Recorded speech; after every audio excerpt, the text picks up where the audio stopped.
ಈಗ ಈ ಸಂದರ್ಭದಲ್ಲಿ ವಿನೋದ್ ಸರ್ ನೆನಪು ಮಾಡ್ಕೊಳ್ಳೋದು ಅಲ್ಲ ಒಂಥರ ನನ್ನ ಬಗ್ಗೆ ತುಂಬ ಪ್ರೀತಿ ಇದ್ದಂಥ ವ್ಯಕ್ತಿ, ತುಂಬ ಮಗು ಥರ ಸ್ವಭಾವ, ತುಂಬ ಒಳ್ಳೆ ಮನುಷ್ಯ, ತುಂಬ ಜಿನಿಯನ್ನು. ಈ ಸಿನಿಮಾ ಚೆನ್ನಾಗಾಗಬೇಕು ಸರ್, ಈ ಸಿನಿಮಾ ಗೆಲ್ಲಬೇಕು, ನೀವು 20 ಕೋಟಿ ತಗೊಳ್ಳೋ ಹೀರೋ ಆಗಬೇಕು, ನೀವು ಆ ಲೆವೆಲಿಗೆ ಬೆಳಿಬೇಕು, ನಿಮ್ಮನ್ನು ಆ ಸ್ಥಾನದಲ್ಲಿ ನೋಡ್ಬೇಕು ಸರ್ ನಾನು ಅಂತ ತುಂಬ ಕನ್ಸು ಕಟ್ಟಿದ್ದ ವ್ಯಕ್ತಿ ಅವರು. ನನ್ನ ಬಗ್ಗೆ ಭಾಳ ಗೌರವ, ಭಾಳ ರೆಸ್ಪೆಕ್ಟು. ಯಾಕೆಂದ್ರೆ ನಾನು ₹1 ತಗೊಳ್ಳೋದೇ ಸಿನಿಮಾಗೆ ಒಪ್ಕೊಂಡಿದ್ದೆ ಅವತ್ತು. 0 ರೆಮ್ಯುನರೇಷನ್ ಒಪ್ಕೊಂಡಿರೋದು ಈ ಸಿನಿಮಾ. ನಾನು ಒನ್ ಆಫ್ ದ ಇನ್ವೆಸ್ಟರ್. ಯಾವಾಗ ಈ ಸಿನಿಮಾಗೆ ಸಮಸ್ಯೆ ಆಯಿತು ನನ್ನ ಕೈಯಿಂದ ದುಡ್ಡು ಹಾಕಿದ್ದೆ ನಾನು ಸುಮಾರು ಸಲ. ಹಾಕೋದು ತಗೊಳ್ಳೋದು ಇದೇ ಥರ ಮಾಡಿದ್ದೀನಿ ಸುಮಾರು ಸಲ. ನನಗೆ ಸಿಕ್ಕಿರೋ ಅಶೋಕ ಟೀಮ್ ಎಲ್ಲ ಪ್ರತಿಯೊಬ್ಬರು ಜೂನಿಯರ್ ಆರ್ಟಿಸ್ಟಿಂದ ಹಿಡಿದು ಸಪೋರ್ಟಿಂಗ್ ಆರ್ಟಿಸ್ಟ್ಗಳನ್ನ ಹಿಡಿದು ಪ್ರತಿಯೊಬ್ಬರೂ ತುಂಬ ಪ್ರಾಮಾಣಿಕವಾಗಿ ನನ್ನ ಜೊತೆ ನಿಂತವ್ರೆ. ಕೆಲವರು ಓಡೋಗಿದ್ದಾರೆ, ಅದ್ರ ಬಗ್ಗೆ ಏನು ಬೇಕಾದ್ರೆ ಬೇಸರ ಇಲ್ಲ ನಮಗೆ. ಅವ್ರು ಬಹುಶಃ ನಮ್ಮ ಮೇಲೆ ನಂಬಿಕೆ ಇರಲ್ಲ, ಅಥವಾ ನಾನು ಸರಿ ಇಲ್ಲ ಅಂತ ಅನ್ಸಿರ್ಬೋದು ಅವ್ರಿಗೆ, ಅಥವಾ ನಮ್ಮ ತಂಡ ಸರಿ ಇಲ್ಲ ಅಂತ ಅನ್ಸಿರ್ಬೋದು, ಬಿಟ್ಟೋಗಿದೆ. ಅದ್ರ ಬಗ್ಗೆ ನನಗೇನು ಬೇಜಾರಿಲ್ಲ, ಯಾರ ಬಗ್ಗೆ ದ್ವೇಷಕ್ಕೆ ಟೈಮ್ ಇಲ್ಲ. ಅದು ಇಲ್ಲಾಜಿಕಲ್ ಅದು. ಆಮೇಲೆ ಒಬ್ರು ಜಲಸ್ಸು, ಒಬ್ರು ದ್ವೇಷಕ್ಕೆ ಶುರು ಮಾಡಿದ್ರೆ ನಿಮ್ಗೆ ಅದು ಮಾನಸಿಕ ಕಾಯಿಲೆ.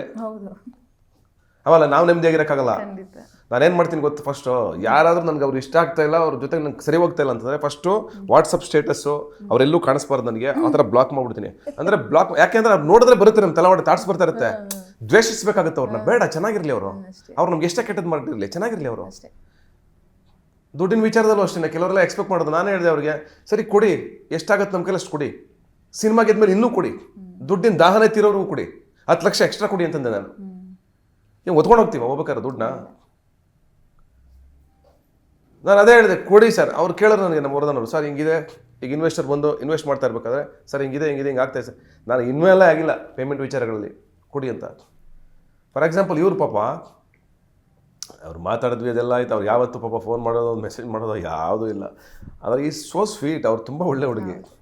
ಅದನ್ನ ಹೇಳ್ಬೇಕ್ರಿ. ಏನು ಗೊತ್ತಾ, ಎಲ್ಲನೂ ಮುಚ್ಚಿಟ್ಕೊಂಡ್ಬಿಡ್ತೀವಿ ಸುಮ್ಮನೆ, ಎಲ್ಲ ಒಂಥರ ಪ್ರತಿಷ್ಠೆಗಳು ನಮಗೆ.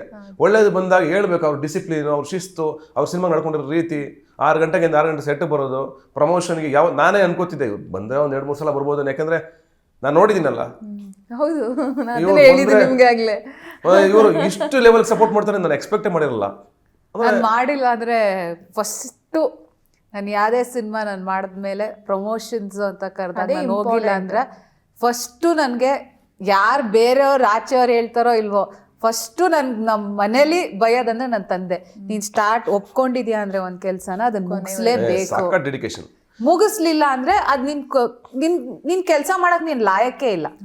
ನೀನು ನೆಕ್ಸ್ಟ್ ನಿನ್ನ ಕೆಲಸನೇ ತೊಗೊಬೇಡ. ನಿನ್ಗೆ ಅದು ಆಗಲಿಲ್ಲ ನಿನ್ನ ಕೈಲಿ ಅಂತಂದರೆ ನಿನ್ನ ಕೆಲಸನೇ ತೊಗೊಬೇಡ. ನಿನ್ಗೆ ಆ್ಯಕ್ಚುಲಿ ಇವಾಗ ನೀನು ಯಾವ ಪೊಸಿಷನಲ್ಲಿ ಇದೆಯಾ ಅದು ನಿನ್ನ ಪ್ರಿವಿಲೇಜು, ನಿನಗೆ ಲಕ್ಸುರಿ ಅದು. ನಿನ್ನ ಕೆಲಸ ನೀನು ದಿನ ಮಾಡ್ತಾ ಇದೆಯಾ ಅನ್ನೋದೇ ನಿನ್ನ ಲಕ್ಸುರಿ. ಎಷ್ಟು ಜನ ಕೆಲಸಕ್ಕೋಸ್ಕರ ಹುಡುಕ್ತಾ ಇದ್ದಾರೆ, ನಿನಗೆ ದಿನ ಕೆಲಸ ಇದೆ ಅಂದರೆ ಅದು ನಿನ್ನ ಲಕ್ಸುರಿ. ನೀನು ಅದನ್ನ ಅನ್ಕೊಬೇಕು. ಅವ್ರ ಮಾತು ಇಷ್ಟ ನನಗೆ. ಏನಂದ್ರೆ ಅವ್ರ ಫ್ಯಾನ್ ನಾನು. ಯಾಕೆಂದ್ರೆ ಅವ್ರ ಮೆಚುರಿಟಿ, ಅವ್ರು ಮಾತಾಡೋ ರೀತಿ, ಪ್ರತಿಯೊಂದು ಎಷ್ಟು ಚೆನ್ನಾಗಿ ತಿಳ್ಕೊಂಡಿದ್ದಾರೆ. ಬದುಕಿನ ಬಗ್ಗೆ ಆಗಲಿ, ಏನು ನಡವಳಿಕೆ, ನಡೆಯೋ ರೀತಿ, ಅವರು ನಡ್ಕೊಳ್ಳೋ ರೀತಿ, ಕಲ್ಚರ್ ಬಂದಿದೆ ಅವ್ರಿಗೆ ಚೆನ್ನಾಗಿ. ಅದು ಖುಷಿಯಾಗಿದೆ ನನಗೆ. ನನ್ನಷ್ಟೇ ಈಕ್ವಲ್ ಆಗಿ ಗೊತ್ತವ್ರಿಗೆ ಪ್ರತಿಯೊಂದು. ನಾನು ನೀನಾಸ ಮುಗಿಸ್ಕೊಂಡು ಒಂದಷ್ಟು ಓದ್ಕೊಂಡು ಇನ್ನೊಂದು ಬದುಕಿನ ಎಕ್ಸ್ಪೀರಿಯನ್ಸ್ ಅವ್ರಿಗಿಂತ ಜಾಸ್ತಿ ಇದೆ ನನಗೆ. ಯಾಕಂದ್ರೆ ನಾನು ಸ್ಟ್ರಗಲ್ ನೋಡಿ, ನಾನೆಲ್ಲೂ ನಿಲ್ಲೇ ಇಲ್ಲ. ನಂದು ಬದುಕು ಕರ್ಕೊಂಡು ಹೋಗ್ತಾನೆ ಇತ್ತು ನನ್ನ. ಅದೇ ಎಕ್ಸ್ಪೀರಿಯನ್ಸ್ ಕೊಡುತ್ತೆ ನಿಮಗೆ. ಬಟ್ ಆದರೆ ಅವರು ಒಂದು ಪ್ರಿವಿಲೇಜಲ್ಲಿ ಬೆಳೆದಿರೋ ಹುಡುಗಿ. ಅವ್ರ ತಂದೆ ತಾಯಿ ಎಲ್ಲ ಚೆನ್ನಾಗಿ ಎಜುಕೇಷನ್ ಇರೋರು, ಒಳ್ಳೆ ಫ್ಯಾಮಿಲಿ ಆ್ಯಂಡ್ ತುಂಬ ಕಲ್ಚರ್ ಇರೋ ಫ್ಯಾಮಿಲಿ. ಆದರೆ ಅವ್ರಿಗೆ ಅಷ್ಟೆಲ್ಲ ಹೆಂಗೆ ಬಂತು ಅಂತ ನಾನು ರನ್ ಆಗ್ತಾ ಇರ್ತಾರೆ. ಅವ್ರ ಮಾತುಗಳು ಕೇಳಿ ನೀವು ನೋಡಿದ್ರಲ್ಲ ಅಷ್ಟೊತ್ತಿಂದ ಹೆಂಗೆ ಮಾತಾಡಿದ್ರು, ಅದು ನಂಗೆ ಖುಷಿ ಆಗುತ್ತೆ. ಅಂದರೆ ಕೂತ್ಕೊಂಡು ಸುಮ್ಮನೆ ಏನು ಮಾಡಿದ್ರಿ ಅಂದರೆ, ನಮ್ದೊಂದು ಫನ್ ಇತ್ತು, ನಾವು ಒಂದು ಪಿಕ್ನಿಕ್ ಥರ ಮಾಡಿದ್ವಿ, ನಾವು ಇನ್ನೇನೋ ಮಾಡಿದ್ವಿ, ನಾವು ಒಂದು ಚಾಕ್ಲೇಟ್ ತಿಂದ್ವಿ, ನಾವು ಒಂದು ಐಸ್ ಕ್ರೀಮ್ ತಿಂದ್ವಿ, ನಾವು ಅಲ್ಲೋಗಿದ್ವಿ. ನೋ, ಅದು ನನ್ನ ಇಂಟ್ರ್ಯೂಗಳು ಅದೇ. ನನಗೆ ಅಷ್ಟೇ ಭಯ ಆಗೋದೇನು ಗೊತ್ತಾ ನನಗೆ, ನಾವು ತುಂಬ ಸೀರಿಯಸ್ ಅಂದರೆ ನಮ್ಮ ಸುಮ್ಮನೆ ಫೋನ್ ಮಾಡೋಕ್ಕೆ ಬರಲ್ಲ. ಏನಾದ್ರು ವಿಷಯ ಇರ್ಬೇಕು ನಮಗೆ. ಅಶೋಕಾಂತ್ ವಿಷಯ ಬಂದ ತಕ್ಷಣ ನಮ್ಮ ಫೋನ್ನೇ ಬರಲ್ಲ ಬಿಡಿ.